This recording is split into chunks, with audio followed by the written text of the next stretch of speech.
So hello everyone, মই মানতা আপোনাক স্বাগতম জনাইছো মোৰ অন্য আজি ভিডিঅ'লৈ। আজি মই এটা নতুন ডিশ ট্ৰাই কৰিব ওলাইছো। সো ভাবিলো আপোনালোকৰ লগতো শেয়াৰ কৰি দিও। আগতে এটো খোৱা হৈছিল কিন্তু ঘৰত ট্ৰাই কৰা নাছিলো।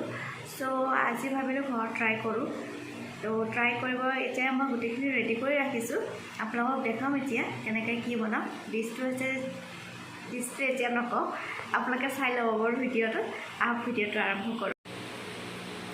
চিলি চিকেনৰ কাৰণে আমি ইয়াতে দিছো কণী এটা ভাঙি পেলাই, বেসন দিছো 1 চামুচ আৰু দিছো আমি জিৰা গুড়া, ধনিয়া গুড়া আৰু অকমান জলকীয়া গুড়া আৰু দিছো ইয়াতে কৰ্ণফ্লোৰ আৰু নিমখ অকমান। আৰু এতিয়া আমি এইখিনি ভালকৈ মিক্স কৰি লৈ এতিয়া কমেও আধা ঘণ্টা মানৰ কাৰণে এইটো থৈ দিম ফ্ৰিজত মেৰিনেট হ'বৰ কাৰণে। আমি এতিয়া এইখিনি ভালকৈ মিক্স কৰি লৈছো আৰু এতিয়া আধা ঘণ্টা 20 মিনিট মানৰ কাৰণে এতিয়া এইটো ফ্ৰিজত থৈ দিম।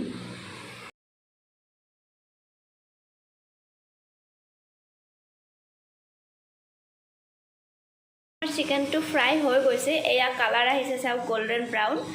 তো এটা মই ভাঙি চাইছিলো 1 পিস চিকেন। তো এতিয়া আমি এইখিনি বেলেগ এটা বাচনত উঠাই লম। এয়া আমি এটা বেলেগ বাচনত চিকেন ফ্ৰাই কোখিনি উলাই লৈছো একেলগে। চিকেন ফ্ৰাই কৰা সেইখিনি তেলতে আমি এতিয়া পিয়াজখিনি দি লৈছো আৰু এয়া দিছো আমি একদম সৰু সৰুকৈ কাটি লোৱা আদা আৰু নহৰু। আৰু এতিয়া আমি দিছো অলপ ডাঙৰ ডাঙৰকৈ কাটি লোৱা ক্যাপসিকাম আৰু বিলাহী। আৰু এয়া দিছো আমি ব্ল্যাক পেপাৰ অকমান।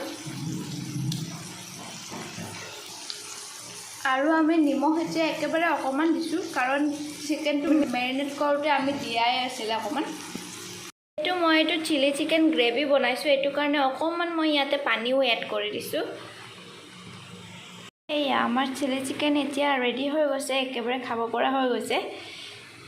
সো আপোনালোকে মোক জনাবলৈ নাপাহৰিব এইটো কেনেকুৱা পাইছে।